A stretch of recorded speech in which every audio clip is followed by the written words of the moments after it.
Assalamualaikum warahmatullahi wabarakatuh.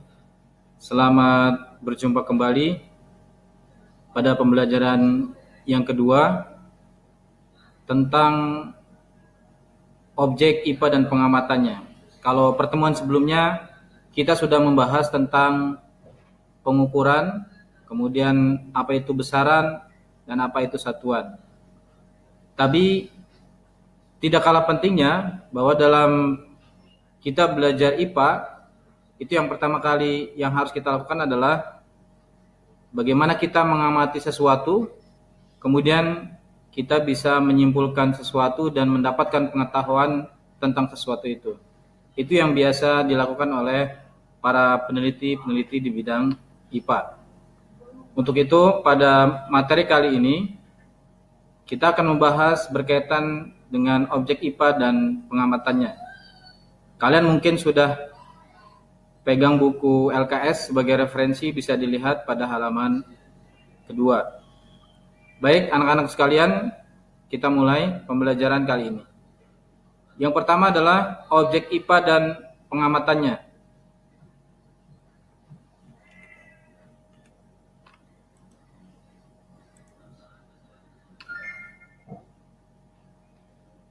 Bagaimana cara mempelajari lingkungan sekitar? Yang pertama adalah menggunakan yang namanya adalah penyelidikan ilmiah. Jadi para ilmuwan pun ketika mendapatkan suatu ilmu berkaitan dengan IPA atau ilmu pasti, mereka sebelumnya adalah mempelajari lingkungan sekitar dengan menggunakan penyelidikan ilmiah. Apa sih penyelidikan ilmiah itu? Dan apa saja poin-poin penting dalam penyelidikan ilmiah? Pertama adalah mengamati. Jadi para ilmuwan atau peneliti itu yang pertama kali mereka lakukan adalah mengamati. Kemudian membuat inferensi atau menjelaskan pola atau hubungan antar aspek yang diamati serta membuat prediksi. Itu yang poin kedua yang dilakukan oleh para ilmuwan atau peneliti. Kemudian mengkomunikasikan. Setelah mereka mengamati kemudian membuat inferensi dan merumuskan sesuatu, maka mereka mengkomunikasikan informasi yang mereka dapat dengan orang lain dan melakukan check and recheck, kemudian barulah keluar suatu teori. Contoh, ini gambaran bagaimana penyelidikan ilmiah dilakukan. Contohnya BMKG. BMKG itu kepanjangan atau singkatan dari Badan Meteorologi dan Geofisika. Mereka biasanya bisa mengukur berapa kekuatan gempa yang terjadi pada satu daerah. Dan ini yang mereka lakukan adalah pertama melakukan pengamatan. Kemudian setelah itu mereka membuat prediksi. Kemudian mereka mengkomunikasikan berapa kekuatan gempa yang terjadi di satu daerah. Itu kira-kira berkaitan dengan penyelidikan ilmiah. Kemudian apa saja sih yang harus dimiliki oleh seorang peneliti atau sikap yang dimiliki oleh seorang peneliti? Yang pertama adalah teliti, ya. Kemudian sabar. Yang ketiga adalah rasa ingin tahu yang sangat tinggi. Kemudian objektif, jadi tidak dipengaruhi oleh siapapun atau tidak ada tekanan dari manapun. Kemudian yang terakhir adalah tenang. Maka nanti diperoleh hasil penyelidikan itu adalah penyelidikan yang ilmiah.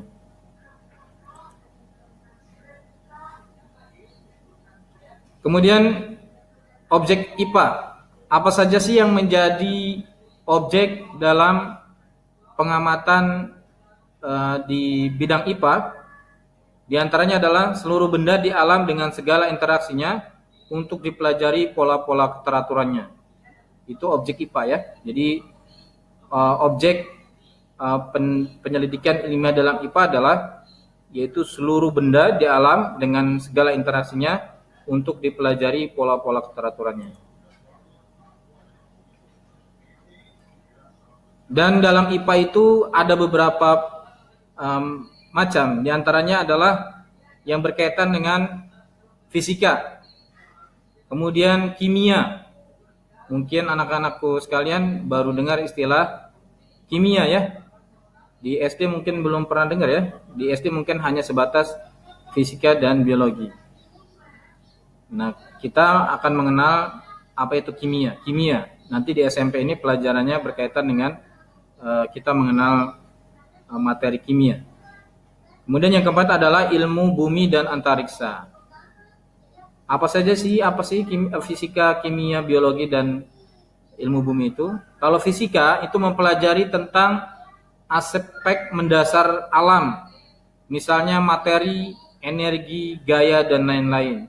Nanti di kelas atau materi-materi selanjutnya maupun di kelas jenjang berikutnya, kalian akan banyak mempelajari kaitannya dengan materi, ini energi, gaya, dan sebagainya. Itu nanti kita pelajari. Kemudian apa sih kimia? Kimia itu meliputi penyelidikan tentang penyusun dan perubahan zat. Contohnya misalkan zatnya air namanya. Kemudian rumus kimianya H2O misalkan. Kemudian air bisa berubah menjadi es. Bentuknya tidak cair lagi, membeku, memadat menjadi dari cair menjadi padat. Nah, itu berkaitan dengan kimia. Jadi tentang penyusun dan perubahan zatnya. Kemudian apa sih biologi? Biologi mempelajari tentang sistem kehidupan mulai ukuran dari renik yang sangat kecil sampai ukuran yang luas. Nanti kita juga belajar berkaitan dengan sel. Kemudian kalau yang ukurannya luas itu berkaitan dengan ekosistem. Itu kita nanti pelajari di biologi.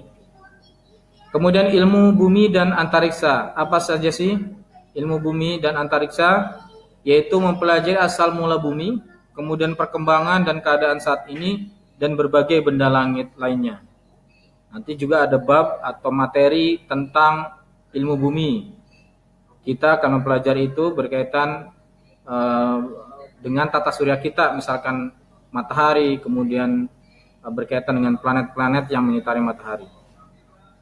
Nah, itu cakupan IPA atau objek IPA yang kita pelajari. Kemudian kalau kalian lihat di buku LKS sebagai referensi, itu kalian bisa lihat di halaman 11 ya.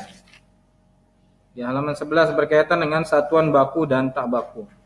Ini materi ini juga berkaitan dengan pengukuran ya. Misalkan ini ada gambar meja sedang diukur oleh seseorang menggunakan tangan. Nah, apakah cara ini benar menurut metode ilmiah? Kita lihat ya. Berapa panjang meja? Tentunya kalau melihat gambar seperti ini, pertanyaannya panjang meja itu berapa jengkal ya? Panjangnya 7 jengkal. Misal, contohnya panjang meja ini adalah 7 jengkal. Ini berkaitan dengan satuan baku dan tak baku. Nah, apakah 7 jengkal itu menjadi standar atau menjadi satuan yang baku dan bisa digunakan di tempat yang lain atau tidak? Karena masing-masing, kalau jengkal itu kan ukurannya mengikuti ukuran besar tangan, dan ukuran tangan orang itu berbeda-beda, dan jengkal itu tidak bisa dijadikan satuan baku ya. Itu contoh dari pengukuran apakah satuannya adalah baku dan tak baku. Kita lihat apa sih satuan baku itu. Nah, kalian bisa lihat ini screenshot dari buku referensi kalian di LKS.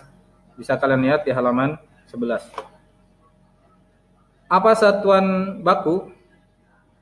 Satuan baku adalah sesuatu yang digunakan sebagai pembanding dalam pengukuran. Oh, ini sebelum satuan baku. Satuan adalah sesuatu yang digunakan sebagai pembanding dalam pengukuran. Kemudian apa sih satuan baku? Satuan baku yang apabila digunakan dalam pengukuran maka hasil pengukurannya sama antara orang yang satu dengan yang lain. Nah, kalau contoh yang tadi berkaitan dengan jengkal, itu ukurannya akan berbeda antara satu orang dengan orang yang lain karena besar tangannya, kemudian ukuran panjang jari-jarinya itu akan berbeda. Nah, ini makanya ada istilah satuan baku. Satuan baku itu hasil pengukurannya sama. Contohnya meter, kilogram, second, dan yang lain-lain. Ini kita sudah bahas di pertemuan sebelumnya. Meter itu adalah satuan dari panjang. Kilogram satuan dari apa, anak-anak? Massa, betul. Bukan berat ya kilogram itu. Kemudian second itu satuan dari waktu. Nah, satuan baku atau satuan internasional itu berlaku dan diakui secara internasional. Satuan ini disepakati para ilmuwan pada sebuah pertemuan di Paris, Prancis pada tahun 1960 untuk menghindari kebingungan dan kerancuan. Kemudian untuk menyamakan hasil suatu pengukuran antara satu daerah dengan yang lainnya. Kita sudah singgung kemarin bahwa satuan internasional itu akan dipakai di semua daerah, baik itu mungkin di Indonesia, kemudian di Eropa, atau di tempat-tempat negara-negara yang lain. Maka dirumuskannya adanya satuan baku. Nah, satuan baku pada besaran itu ada 7 satuan. Ini kan kemarin kita sudah bahas ya, berkaitan dengan besaran dan satuan. 7 besaran itu merupakan besaran pokok yang menjadi acuan dari besaran-besaran yang lainnya.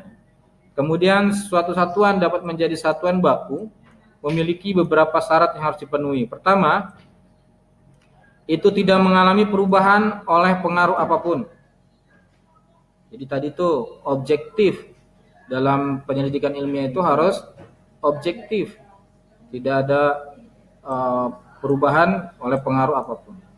Kemudian berlaku di semua tempat dan setiap saat. Tadi sudah disebutkan baik di Indonesia maupun di Eropa maupun di mana saja, maka ini tetap berlaku. Kemudian mudah ditiru. Untuk lebih jelasnya dapat dibaca pada besaran pokok dan standar alat pengukuran. Kalian bisa lihat pembahasan sebelumnya berkaitan dengan besaran pokok dan satuan. Kemudian apa sih satuan tidak baku atau satuan tak baku? Bisa kalian lihat ya. Satuan tidak baku, satuan yang apabila digunakan dalam pengukuran, hasil pengukurannya berbeda antara orang yang satu dengan yang lainnya. Pada zaman dahulu, sebelum ditemukannya alat ukur yang baku, orang menggunakan alat ukur yang berbeda-beda antara satu daerah dengan daerah yang lainnya. Sehingga terdapat berbagai macam alat ukur yang tidak standar untuk digunakan. Berikut merupakan berbagai contoh satuan yang digunakan, antara lain digit. Digit adalah pengukuran yang disesuaikan dengan lebar sebuah jari. Karena jari seseorang itu akan masing-masing akan berbeda. Kemudian jengkal, seperti tadi contoh ya, mengukur panjang meja menggunakan jengkal. Adalah pengukuran yang disesuaikan dengan jarak paling panjang antara ujung jempol dengan ujung kelingking tangan. Biasanya jengkal digunakan untuk mengukur jarak saat bermain kelereng. Jengkal digunakan untuk menghitung perhitungan matematika yang lainnya. Nah, ini satuan yang tidak baku. Kemudian kalau di LKS di halaman 12 ada namanya kaki. Jadi ukurannya menggunakan jarak kaki, panjang sebuah kaki. Nah, baik anak-anak, mungkin itu saja materi yang kedua ini. Nanti ada video berikutnya berkaitan dengan bahan diskusi kita. Mungkin itu saja dari Bapak cukupkan. Wassalamualaikum warahmatullahi wabarakatuh.